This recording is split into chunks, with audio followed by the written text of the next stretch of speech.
주님의 이름으로 인사합니다. 할렐루야. 반갑습니다. 반갑습니다. 오늘도 하나님에게 공의가 있는가라는 제목으로 하나님의 말씀 나누기를 소원합니다. 요즘 신문 지상이나 뉴스를 보면 참 안타까운 소식들을 접하게 됩니다. 지진과 기근과 또 전쟁이 나고 또 어떤 나라에서는 시위대를 향하여 총을 쏘면서 사상자가 나오기도 하고,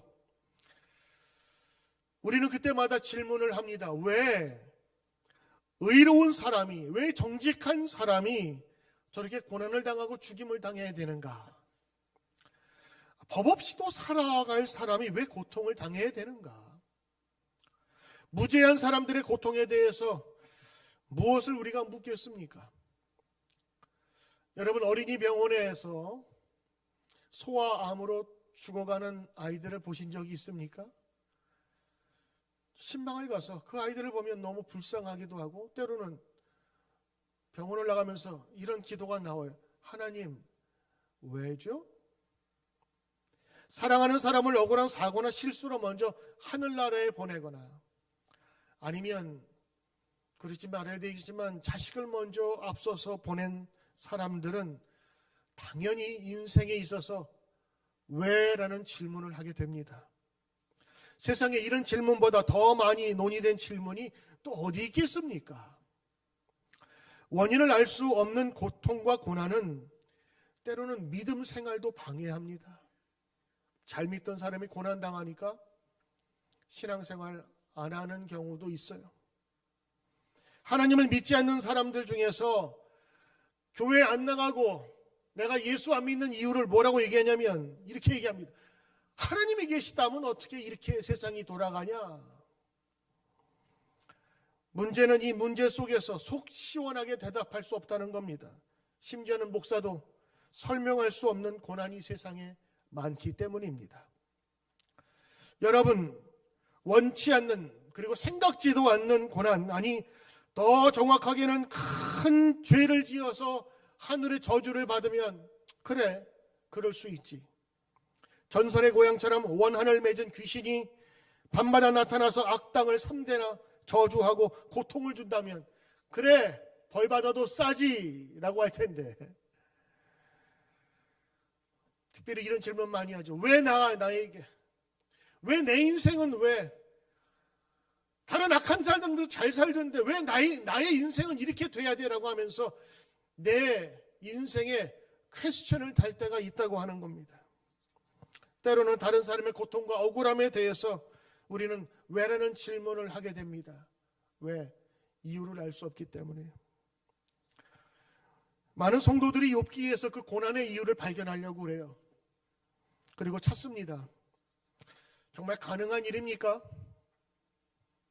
지난주 여러분 성경 통독에 우리 거의 모든 교우들이 참석을 하고 있는데, 우리 금요일 날 끝난 게 욥기입니다.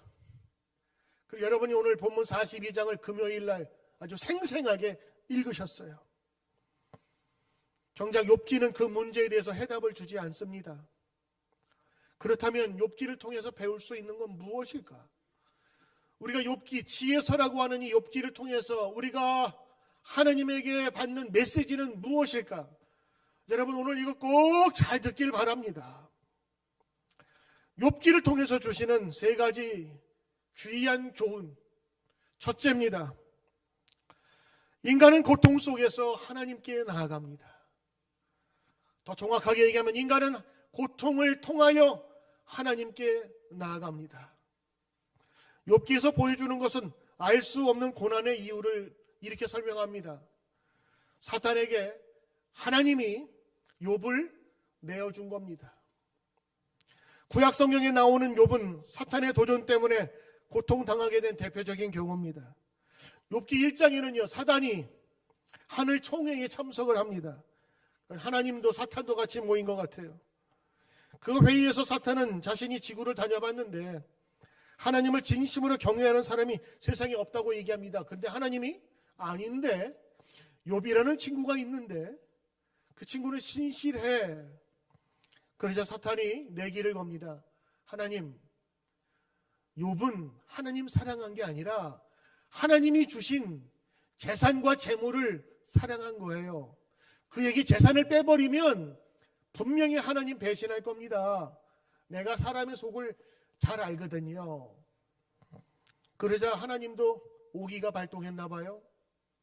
그러시면 안 되는데 욥을 사탄에게 내어줘 버립니다. 그래서 마음 놓고 허락받고 욥을 시험하게 됩니다. 하루아침에 재산과 자녀를 잃어버립니다. 그리고 온몸에는 종기가 나고 심한 가려움증으로 피를 흘릴 때까지 긁습니다. 개가 와서 그 고름을 먹을 정도로 그의 몸은, 그의 인생은 다 망가져 버렸습니다. 근데 이때에 욥의 세 친구가 찾아오지요. 사실은 친구라기보다는 이 욥이라고 하는 이야기를 통해서 그 당시에 가장 지혜로운 사람들의 세상의 이야기를 우리에게 들려주는 것입니다.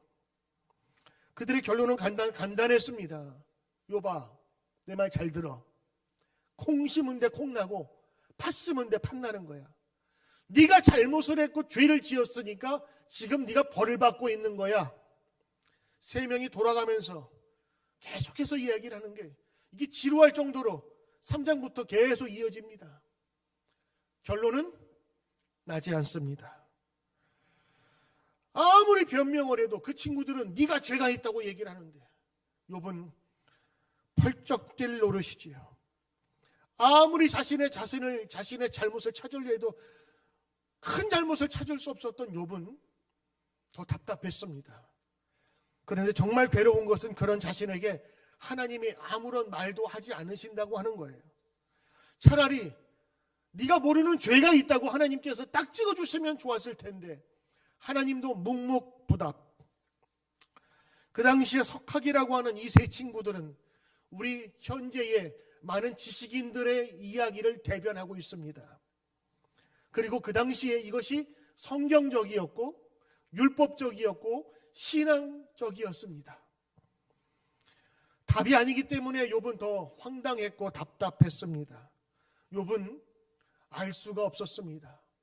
왜 하나님은 잠잠하시는지, 정말 내가 죄 때문에 벌을 받고 있는 건지 알 수가 없었습니다. 욥은 고통의 원인뿐만 아니라 하늘에서 벌어지는 일들도 몰랐습니다. 하늘에서 사탄이 하나님께 도전했고 하나님도 내기에 동참한 것도 몰랐습니다. 고통에 대하는 자신의 태도의 여하에 따라서 하나님이 이길지 사탄이 이길지 그것도 몰랐습니다. 하늘에서 하나님과 이 사탄 마귀 사이에 있었던 일 중에서 그 다음에 모든 천사들이 자신을 지켜보는 것도 몰랐습니다. 신실하신 하나님이 자신을 그토록 신뢰하고 인정하였는지도 몰랐어요. 그가 알았던 것은 아무런 이유 없이 재난이 자신에게 닥쳤다는 사실뿐입니다. 그러나 그의 양심에 비추어서 최선이라고 생각하는 태도를 오늘 욥은 견지했어요. 그의 주변에서 일어난 상황이 전혀 이해되지 않았지만 자신이 알고 있는 진리의 빛에 따라서 행동했습니다. 이 욥이 하나님이 의인이라고 했던 이유였습니다. 고난이 있고 이유는 몰랐지만 그러나 배신하고 싶지 않았고, 사람이 그런 거 있잖아. 여태까지 온 길이 아깝다고 그 길을 계속 견지한 것 같아요. 그렇습니다. 고난에 직면할 때 우리 당하는 대부분의 고난은 알 수가 없는 경우가 대다수입니다. 그러나 여러분, 성경을 근본으로 하여 여러분에게 부탁드립니다. 우리가 알 수 없을 때, 모를 경우에도 우리는 하나님께 나아가야 합니다. 그래야 답을 얻을 수 있습니다.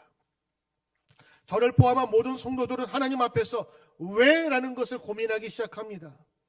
인생의 왜라는 대답 앞에서 그제서야 하나님 앞에 나아갈 수 있는 겁니다. 여러분, 인간이 행복하거나 좋으면 하나님께 나아갈 수 있을 것 같지요? 절대로 나가지 않습니다. 자기에 취하거나 교만하거나 아니면 나락에 떨어지거나, 광야에서 왜? 라고 하는 질문, 인생의 광야를 지독하게 만난 모세라는 사람은 광야에서 40년 동안 방랑하는 가운데 하나님을 만났습니다. 종교적인 유대교 광적인 믿음 안에서 예수 믿는 사람을 죽이려고 했던 바울은 예수님의 목소리 듣고 눈이 감겨서야 비로소 하나님의 뜻을 따르는 사람이 되었습니다. 두 눈으로, 그리고 불끈 주먹 쥐고 힘이 있을 때는 하나님 없다 했지만 이제 눈이 감겨지고 보니까 그의 고통 가운데서 예수님을 의지할 수밖에 없게 된 것입니다. 성경의 인물들을 잘 보십시오. 언제 하나님의 부름을 받았습니까? 그들의 민족이 고난당하고 차별을 받고 개인적인 아픔 속에서 그들은 하나님을 만나게 됩니다. 고난이 그들로부터 하나님을 멀리한다고? 아니요. 인생의 고난은 그들로 하여금 참된 빛과 진리와 힘과 권능을, 그리고 그 물음을 해결할 수 있는 분을 찾게 되어 있습니다. 욥의 고난은 그 문제를 해결하기 위해서 하나님께 문제를 갖고 나간 모습을 우리에게 보여줍니다. 여러분이 욥을 읽으셨다면 욥을 조금이라도 닮으려고 한번 해보십시오. 해답은 하나님께 나가는 데 있습니다. 불교에서는 이 고통의 원인이 뭐냐? 그냥 사는 게 고통이라 그래요. 탐욕과 욕심 때문에 우리의 모든 인생이 다 병들고 그리고 다 무너졌다고 하는 거예요. 그래서 거기에서 귀하기 위해서는 어떻게 해요? 속세 인연을 다 끊는 겁니다. 108개의 번뇌, 욕심으로 인해서 얻어지는 것들을 다 버리고, 그래서 심지어는 그토록 불교 사회에서, 유교 사회에서 깎으면 안 돼, 신체 발부 수제 부모라고 자기의 머리털 하나를 부모에게 받은 그것조차도 다 밀어버리고 산속으로 들어가는 거예요. 왜? 세상에는 욕심이 있으니까. 그래서 불교는 세상과 단절하는 겁니다. 여러분, 단절하면 깨달음이 얻을 수 있을까요? 오늘 욥기는 전합니다. 세상에서는 답을 얻을 수 없다고 말합니다. 욥기는 그 문제를 가지고, 해석할 수 없는 그 문제를 가지고 하나님께 나아갔습니다. 이것이 답의 시작인 것입니다. 여러분, 욥기 두 번째 메시지입니다. 과연 하나님은 공의가 있으신가라는 질문입니다. 여러분, 하나님은 공의로우십니까? 사람이 당연하다고 생각하고 결론 짓는 이해들을 정의라고 합니다. 바른 의미라고 할 수가 있겠죠. 어떤 철학자는 이렇게 공의에 대해서 얘기합니다. 공의, 공적인 의라는 뜻이고, 우리는 하나님의 공의를 통해서 하나님의 유니버스, 우주적인 공정성을 이해할 수 있다. 하나님께서는 공의로 이 세상을 완전히 의롭게 다스리시며 모든 사람에게 의무를 부여하신다. 가치를 준다고 하는 겁니다. 하나님의 가치의 주관자이고 의미를 주며 이 세상을 공정하게 다스리고 계시다고 하는 거예요. 이게 성경에서 말하면 하나님의 공의입니다. 이 공의가 잘할 때에는 상으로 나타납니다. 근데 잘못할 때에는 벌로 나타나요. 그래서 정의사회 구현할 때는 항상 조직폭력배들이 항상 수감되는 모습이 우리 TV에서 많이 보게 되지요. 사회의 악을 뽑겠다고 하는 겁니다. 그건 벌입니다. 잘하는 사람에게는 상을 주는 것, 이것도 공정사회의 하나의 모습입니다. 그러므로 세상이 말하는 정의는 상을 주던 벌을 주던 둘 중에 하나인 겁니다. 이게 공정인 겁니다. 자, 그렇다면 하나님이 공의로우실까? 하나님은 정의로우실까? 묻는다면 여러분은 뭐라고 대답하시겠습니까? 성경은 이렇게 말합니다. 하나님은 모든 것을 아시고 거룩하고 전능하시기 때문에 하나님은 공의로우십니다. 이와 같은 속성은 하나님이 온전히 공의롭다는 표현이 됩니다. 하나님은 모든 지식과 지혜로 항상 무엇이 옳은지를 아시는 분이십니다. 그래서 성경은 이렇게 말합니다. 이사야서 45장 21절에 나 외에 다른 신은 없다. 나는 공의를 행하며 구원을 베푸는 하나님이라. 나 외에 다른 이가 없느니라. 하나님 말씀하시오. 신명기 32장 4절에 완전하고 그의 모든 길이 정의롭고 진실하고 거짓이 없으신 하나님이시니 공의로우시고 바르시도다. 성경에는 하나님을 이렇게 얘기합니다. 하나님은 공의로우신 분이야.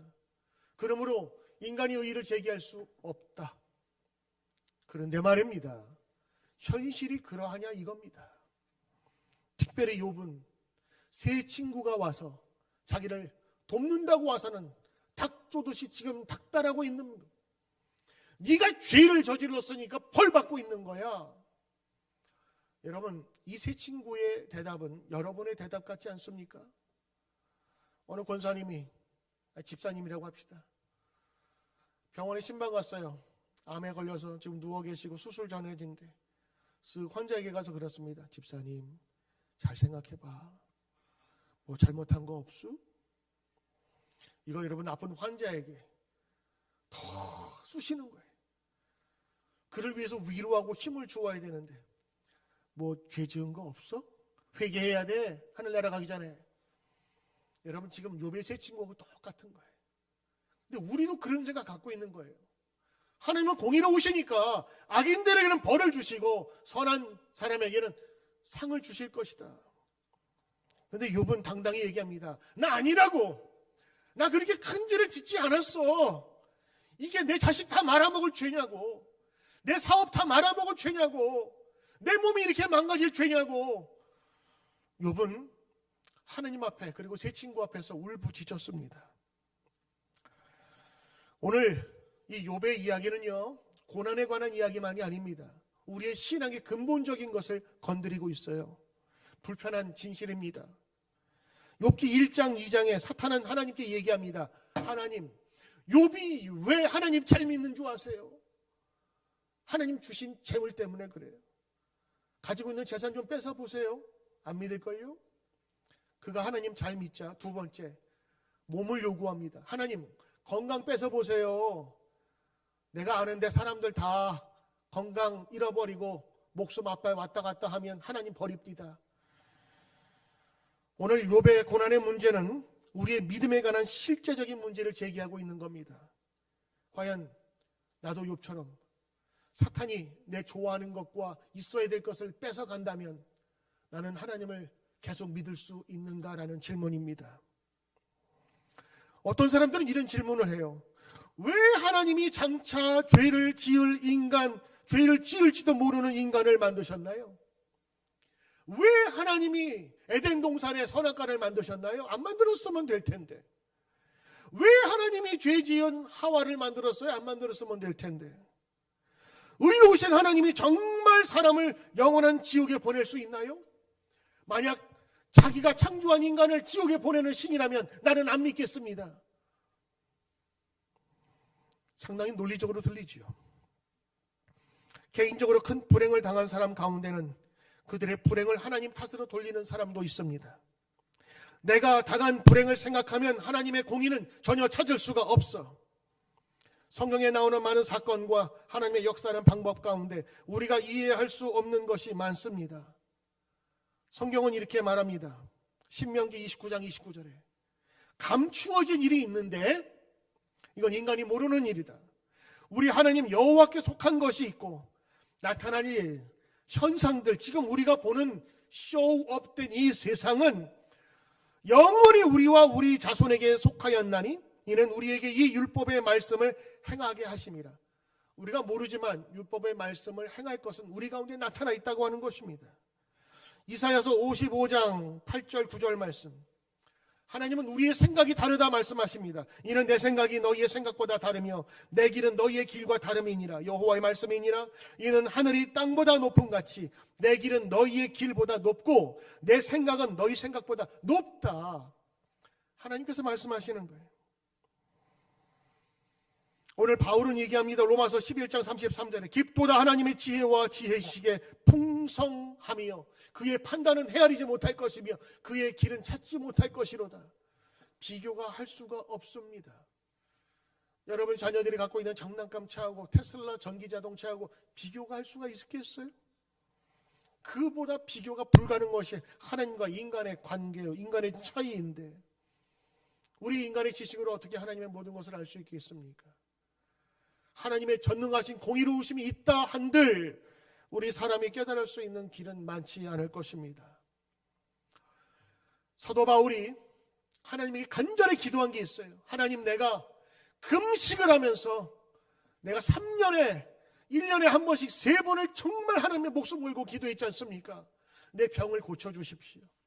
아니, 나는 사람들에게 손대고 기도하면 안진뱅이가 일어나고 병든 사람이 다 낫는데 나는 내가 갖고 있는 병조차 해결하지 못한다면 하나님, 이거 불공평한 거 아닙니까? 나에게 이 육체의 가시를 빼주십시오라고 기도했습니다. 그는 하나님의 종으로서 병에서 고통의 억울함에서 벗어날 수 있다면 공정했다고 생각했습니다. 그런데 하나님께서는 거기에 응답하지 않으셨어요. 그리고 고린도후서 12장 9절에 하나님께서 이렇게 응답하십니다. 바울아, 너의 은혜가 너에게 족하다. 이는 내 능력이 약한 데서 온전하여 짐이라. 여러분, 이게 무슨 얘기입니까? 고쳐주셔야 내가 능력 받겠다고 했는데 하나님은 전혀 다른 방법으로 응답 안 하셨어요. 나중에 사도 바울은 이야기합니다. 12장 7절에 내가 너무 자만하지 않도록 하기 위해서 나에게 가시를 주셨다 고백하는 것입니다. 인간의 생각은 내가 건강한 모습으로 치료를 해줘야 공정하다고 생각했습니다. 그런데 하나님의 생각은 아니었습니다. 약해도 쓰임받을 수 있다고 하는 것이었습니다. 사도 바울은 그것을 받아들였고 이해했습니다. 때로는 우리가 하나님의 뜻을 알지 못한다 할지라도 하나님의 뜻에 순종하여 나갈 때 깨달을 수 있는 길이 있습니다. 여러분, 그러면 욥기에서 말하는 세 번째 메시지를 여러분에게 들려드리겠습니다. 세 번째 메시지, 바로 하나님의 공의가 무엇이냐라고 하는 거예요. 욥기 38장에서 드디어 하나님은 욥에게 나타나 하나하나 설명해 주십니다. 욥이 가지고 있었던 궁금증에 답을 해주는 거예요. 세상에 얼마나 기쁜 일이겠어요. 욥에게 64가지의 질문을 64가지의 질문을 그에게 하면서 그에게 답을 주십니다. 차라리 답을 주면 괜찮을 텐데 오히려 질문을 함으로 인해서 욥에게 더 지금 혼란을 주고 있습니다. 이렇게 물어봅니다. 내가 땅을 만들 때 너 어디 있었니? 이 땅을 설계할 때, 측량줄을 놓고 내가 계획을 할 때 너는 어디 있었니? 너는 누구니? 수많은 질문이 쏟아져 나왔고 욥은 할 말을 잃었습니다. 생각해보니 하나님이 하시는 말이 다 옳았거든요. 욥은 지금 어떤 일이 일어나고 있는지를 꼭 알아야 한다는 사실 위에 자기의 모든 논리를 세웠습니다. 왜냐하면 그걸 알아야 비로소 자신이 맞닥뜨린 혼란이 해소될 것이라고 믿었기 때문입니다. 근데 하나님은 이 욥을 맨 처음으로 갖다 놓으셨네요. 시작도 하기 전의 일을 지금 보여주고 물어보고 계시는 것입니다. 그가 완전히 이해하지도 못하면서 당연하게 받아들이고 있었다는 것이 얼마나 많았는지를 하나님은 알려주는 거예요. 네가 지금 여기에 존재하고 있는 그 사실 자체가 태초로부터 내가 다 관리하고 만든 것임을 너는 아느냐? 하나님은 욥에게 자기의 한계를 받아들이고 하나님을 자기의 하나님으로 인정하라는 힘든 일을 지금 요구하고 있습니다. 하나님은 이 세상에서 무에서 유를 창조하신 분이시고 이 세상의 우주는 복잡하면서도 때로는 이해할 수 있다가도 이해할 수 없는 곳이라고 이야기를 합니다. 그리고 이 세상은 하나님이 만드신 가장 아름다운 곳이면서 위험한 곳이라고도 이야기합니다. 하나님이 만든 질서 속에는 아름다움이 있어요. 그러나 그 질서에는 위험도 있다고 하는 겁니다. 그러면서 마지막 동물들의 예를 드는데 하마와 악어를 예를 듭니다. 성경에는 하마라고 되어 있지만 성경 원문에 보면 큰 동물이에요. 그러니 코끼리보다 더 큰, 아마 공룡보다 더 큰 짐승을 이 하마라고 표현했을 겁니다. 하나님은 그 하마같이 엄청난 크기와 힘을 가진 동물도 창조했다. 그리고 그들을 먹였다. 그들을 지키고 지금까지 왔다라고 이야기를 합니다. 그리고 내가 너를 지었다라고 얘기를 하는 거예요. 결국에 이 가장 힘의 근원인 동물도 지었고 그를 보호하고 있었고, 그리고 약하지만 하나님의 형상을 닮은 너도 내가 만들었다라는 것을 가르쳐주고 있어요. 짐승 중에 이 하마가 으뜸이라면 욥은 세상의 모든 피조물 중에 으뜸이란다. 하나님은 이 질문을 통해서 두 가지를 얻길 원하셨습니다. 하나는 욥의 무능함입니다. 네가 뭘 아느냐, 무엇을 할 수 있을 것 같냐. 두 번째는 욥의 위대함입니다. 하나는 욥의 무능함, 두 번째는 욥의 위대함. 나는 너를 세상의 모든 창조물 위에 세웠다라고 하는 겁니다. 실제로 욥은 하마에 대해서 잘 알지도 못하고 이기지도 못하고 자신의 무지와 무능을 깨달았어요.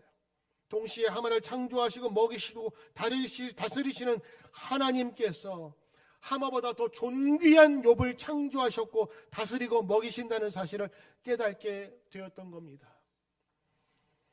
하나님은 욥에게 질문하십니다. 하마와 같이, 그리고 악어와 같이 무섭고 힘센 짐승일지라도 내 앞에서는 꼼짝하지 못하며 나에게 기어들지 못하는데 너는 누구냐? 그러면서 이 욥에게 내가 너를 창조하였고 내가 너를 사랑하였다는 말을 욥에게 하고 있습니다. 나는 너 욥을 끝까지 지켜보고 사랑하고 있단다.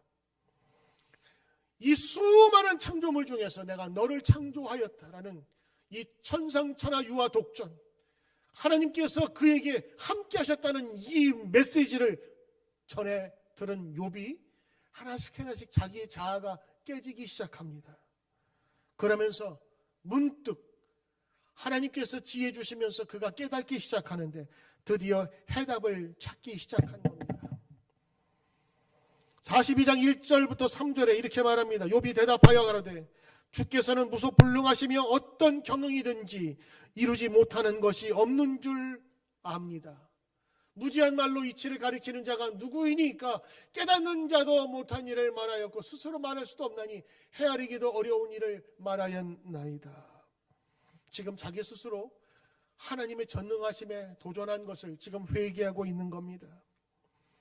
42장에 가서야 비로소 욥은 고난에 대한 하나님의 이치를 깨닫습니다.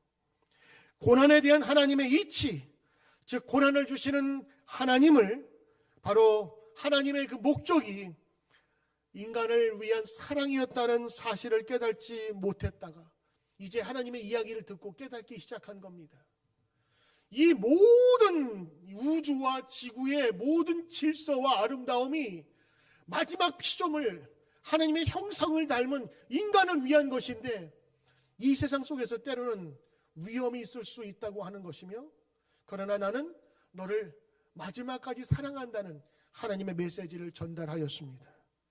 욥은 계속해서 이렇게 고백합니다. 5절에 내가 주께 대하여 귀로만 듣기만 하였사오니 이제는 눈으로 주를 배웁나이다. 완전 역전 아닙니까? 상황이 완전 바뀌어 버렸어요. 욥은 지금 왜 내가 고난을 당하냐고 물어보러 갔는데 오히려 하나님의 질문 공세에 입이 막혀 버렸습니다. 그리고 자기가 알지 못했던 하나님의 놀라운 비밀들을 알기 시작했어요. 하나님은 말씀하십니다. 이 세상이 한마디로 정의하기가 어렵단다. 이렇게 복잡하고 혼잡한 이런 세상 속에서도 질서를 유지하는 하나님의 정의와 하나님의 공의를 말씀하기 시작한 겁니다. 욥이 하나님의 사랑을 느끼면서 그동안 귀로만 듣던, 형상이 없이 그냥 귀로만 듣던 그의 모습이 눈으로 보게 되었습니다. 백문이 불여일견이라고 100번 들은 것보다 한 번 보는 것이 낫다고 이제는 분명하게 보면서 하나님의 그 뜻을 알게 되었던 것입니다. 지금까지 욥은 하나님께서 자신의 고난을 외면하시는 줄 알았습니다. 고난 중에 하나님은 보이지 않았습니다. 정말 안 계시는 줄 알았습니다.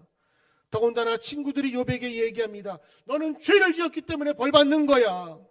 그래서 욥은 정말 그런 줄 알았습니다. 하나님께 따져 물었습니다. 하나님 도대체 어디 계십니까? 왜 내 인생은 이렇게 쪽박입니까? 왜 이렇게만 살아야 됩니까? 이때 하나님께서 폭풍 중에 나타나셨고 질문하시지 않습니까? 그 질문을 통해서 하나님을 눈으로 보게 되었던 겁니다. 그거는 자신이 고난을 당해 아파하고 있을 때에도 하나님은 여전히 자신과 함께 있었다고 하는 것이었습니다. 욥은 알지 못했지요. 고난 중에 혼자 있는 줄 알았는데 하나님께서 욥을 사탄에게 맡길 때에는 그냥 맡긴 게 아니에요. 제한을 두셨어요. 몸은 건드리지 마.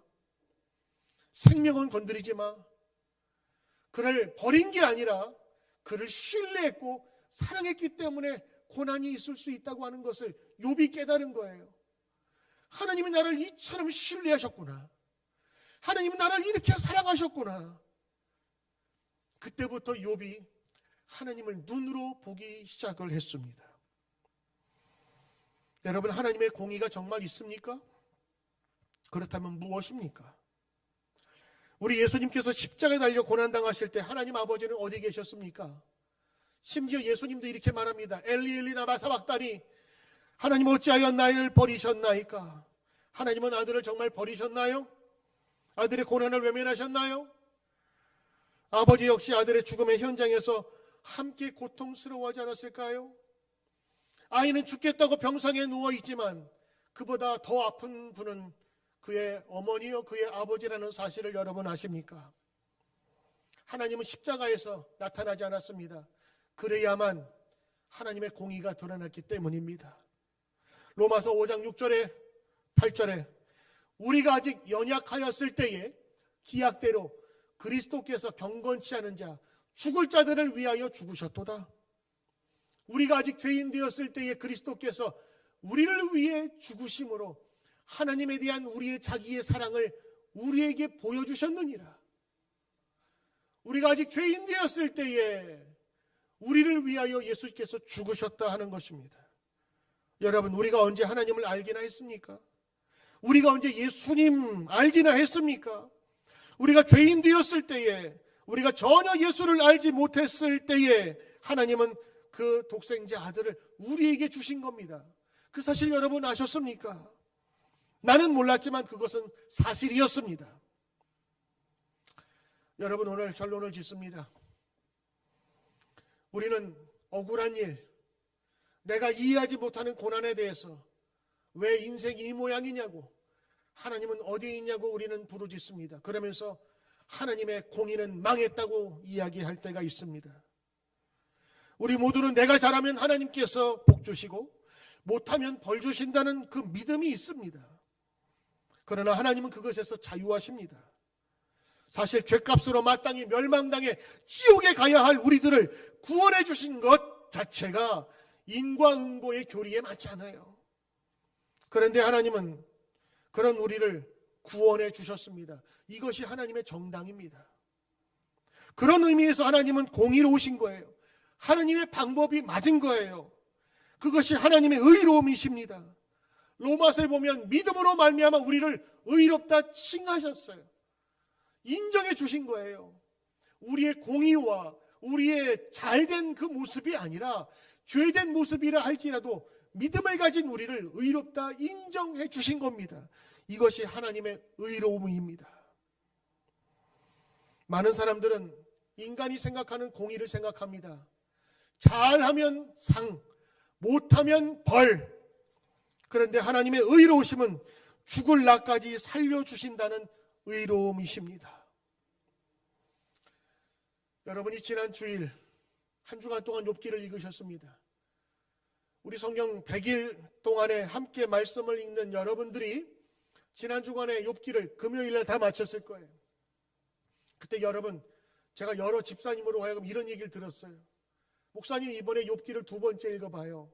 그런데 이번에 읽어보니까요, 옛날에 읽었던 거하고 달라요.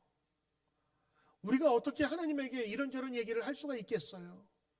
그러면서 저한테 얘기를 하는데 제가 그랬어요. 집사님, 어쩜 이번에 욥기를 그렇게 잘 보셨어요?